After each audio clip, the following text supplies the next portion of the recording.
Mana anak-anak yang dimanja menyebabkan kecelakaan? Bis ini secara inheren berjalan dengan damai di jalan. Tali sepatu seorang anak laki-laki tiba-tiba terlepas. Teman anak laki-laki itu berlari untuk menggodanya.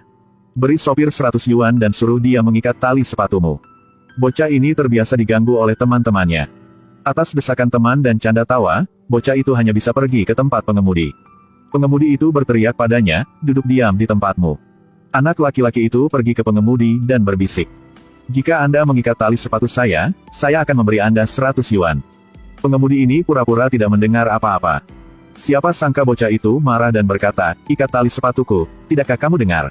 Lalu sengaja memasukkan uang ke saku baju pengemudi dan merampas setirnya. Sungguh terlalu berbahaya. Pengemudi menghentikan bis untuk memberi pelajaran kepada bocah ini. Dia menarik bocah itu ke bawah dan hendak meneriakinya. Tapi pada saat ini siswa lain di bus juga berteriak serempak, "Ikat tali sepatu." Pengemudi itu menatap bocah itu dan tiba-tiba mengerti penderitaan bocah itu. Dia mengambil uang 100 yuan dan berlutut untuk mengikat tali sepatu anak itu. Gunakan kesabarannya untuk membantu bocah ini menyelamatkan muka di depan teman-temannya. Tetapi pengemudi yang jujur ini tidak dapat membayangkan bahwa dia sendiri akan menderita akibat yang sangat kejam. Teman-teman di dalam mobil semua sangat senang dan bersorak. Bocah kembali bis. Pengemudi itu ingin merokok dan kemudian melanjutkan perjalanan. Tapi saat ini tragedi terjadi. Sebuah truk kehilangan kendali dan menabrak bis yang diparkir di pinggir jalan. Bus menabrak pagar, roda belakang meluncur ke bawah tebing. Pengemudi ini khawatir dan berteriak di sebelah bis. Tetapi anak-anak di bus telah sangat takut setengah mati. Pagar tidak dapat didukung lagi 3 detik nanti di sana bisnya jatuh. Ibu. Bis berguling menuruni tebing dan pengemudi berdiri dengan tercengang. Ketika dia tenang, dia berlari menuruni gunung. Hampir setengah dari anak-anak di dalam mobil meninggal. Dan orang yang diselamatkan pengemudi dalam keadaan darurat ini adalah bocah itu. Beralih ke adegan film berikutnya. Pergi ke pengadilan. Semua orang tua dalam persidangan ini mengkritik pengemudi. Ada seorang lelaki tua yang bertanya kepada seorang gadis di kelas, apakah pengemudi ini salah? Dia mengumpulkan semua keberaniannya dan berkata, "Paman itu bukan orang jahat karena teman-teman selalu menggertaknya." Semua orang berisik berbicara. Pengemudi itu dinyatakan tidak bersalah. Tetapi dia tahu bahwa mulai sekarang semua orang akan menuduhnya melakukan pembunuhan. Keesokan harinya ketika dia bangun, pengemudi menemukan dirinya terkunci di ruang bawah tanah. Dan orang yang mengurungnya adalah ayah bocah itu. "Di mana ini?" "Ini adalah rumah saya." Bisnya jatuh dari tebing, hanya beberapa yang selamat dari puluhan anak-anak. Di saat kritis, pengemudi menyelamatkan seorang anak laki-laki. Tapi cara ayah anak itu membalas budinya adalah mengurungnya di ruang bawah tanah mansion dia. Apalagi memenjarakannya selama 3 tahun. Tapi pengemudi ini tidak pernah berpikir sekalipun untuk melarikan diri. Karena di luar sana banyak orang yang mencoba mengambil nyawanya. Lebih dari itu, semua orang di keluarga ini memperlakukannya dengan sangat baik. Setiap Sabtu malam, tuan mansion ini akan membiarkan dia keluar. Dan berbagi makan malam mewah dengannya. Tapi merasa sedikit tidak nyaman. Yaitu, sebelum setiap makan tuan rumah akan menanyakan pertanyaan penyiksaan mental. "Apakah Anda tidak berniat untuk mengakui kesalahan Anda kepada polisi?" Aku berniat itu." Dia telah terbiasa. Selama 3 tahun sekarang tahanan ini benar-benar telah menjadi bagian dari keluarga ini. "Pak Wang, Bu Wang, terima kasih telah memperlakukan saya seperti keluarga." Istri hamil tapi suaminya sama sekali tidak kaget. Sampai sang istri kembali, dia dengan tenang mengambil sepotong ikan untuk istrinya. Tapi istri bilang berikan ke supir. Suami ini berhenti sejenak lalu memberikan ikan itu kepada pengemudinya. Tapi tanpa diduga, istri itu mengatakan kalimat yang bahkan lebih sulit dipercaya. "Saya ingin cerai." Suami ini terus mengeluarkan potongan ikan, hanya sendok yang dipegangnya sedikit bergetar. Sang istri sekali lagi berkata, "Saya mau cerai." Suami ini mencoba tersenyum dan berkata, "Apa yang kamu bicarakan? Jika dibiarkan dingin, ikan akan amis." Sejak istri ini mengajukan permintaan cerai, rumah yang awalnya sudah tidak biasa ini menjadi lebih mengerikan. Ibu ini tahu anaknya takut gelap. Tapi sengaja membawa bocah itu ke ruang bawah tanah. Katakan padanya untuk masuk jauh ke dalam untuk mendapatkan barang-barang di rak untuknya. Putranya dengan ragu-ragu menatap ibu yang menyalakan lampu untuknya. Sambil perlahan berjalan jauh ke dalam. Tepat ketika anak laki-laki itu mendekati rak, sang ibu tiba-tiba mengubah wajahnya dan dengan cepat meninggalkan tempat ini. Untungnya ayah mendengar suara itu.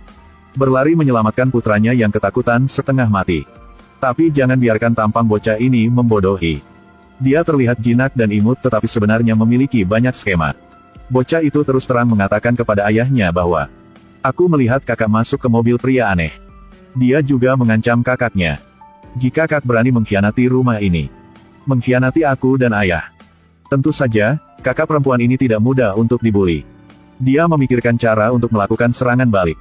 Orang-orang yang paman itu bunuh bukanlah niatmu kan? Orang-orang yang menggertakmu semuanya mati. Kau sangat senang, kan? Kak bilang omong kosong. Bukan. Adik ini bilang sopirnya adalah seorang pembunuh. Adik jatuh ke tanah. Tapi kakak ini tidak berniat membantunya. Dalam situasi ini, apakah mereka berdua benar-benar saudara kandung? Tapi orang yang paling tidak biasa di rumah ini adalah kakak perempuan. Sang ayah berkata ada seorang pembunuh di ruang bawah tanah. Tapi kakak ini sama sekali tidak takut. Sebaliknya, itu juga membangkitkan mentalitas pemberontak untuk datang ke sini setiap hari untuk melihat. Kakak perempuan ini memiliki hobi menggambar. Dia menyembunyikan keluarganya dan membawa lukisannya ke pengemudi melihat. Sementara pengemudi sedang melihat lukisannya, dia diam-diam mendekat dan mengamati wajahnya. Kakak perempuan mengembangkan perasaan yang tidak biasa untuk pria aneh ini. Pengemudi melihat niat gadis itu dan dengan cepat menghindarinya. Untuk mendapatkan perhatian pengemudi, dia datang dengan banyak cara. Suatu hari pengemudi sedang memasak nasi di ruang bawah tanah. Tiba-tiba mendengar kakak perempuan itu berteriak minta tolong dari lantai atas. Dia berpikir bahwa orang-orang di rumah akan datang untuk membantunya. Tapi teriakan minta tolongnya semakin keras. Dia mencoba mengetuk pintu ruang bawah tanah tetapi tidak ada jawaban. Dia ingin membuka jendela atap tetapi tidak bisa membukanya. Ketika dia hendak mendobrak jendela, jendela tiba-tiba terbuka dari luar. Seluruh keluarga menatapnya. Pengemudi tidak tahu bahwa kakak perempuan itu hanya pura-pura dibakar untuk mendapatkan perhatiannya. Larut malam itu, kakak perempuan itu datang ke ruang bawah tanah lagi. Sudah tengah malam, ada apa? Tapi kali ini penampilannya sangat aneh. Dia tidak mengikat tali sepatunya, dia berjalan perlahan menuju pengemudi. Dia mengulurkan tangannya dengan ekspresi tercengang. Seperti ingin dia memberinya sesuatu. Pria ini mengambilnya, ternyata itu uang kertas 100 yuan. Pada saat yang sama, dia mengucapkan kalimat yang familiar. Bantu saya mengikat tali sepatu saya. Kutipan ini adalah penyebab tragedi 3 tahun lalu.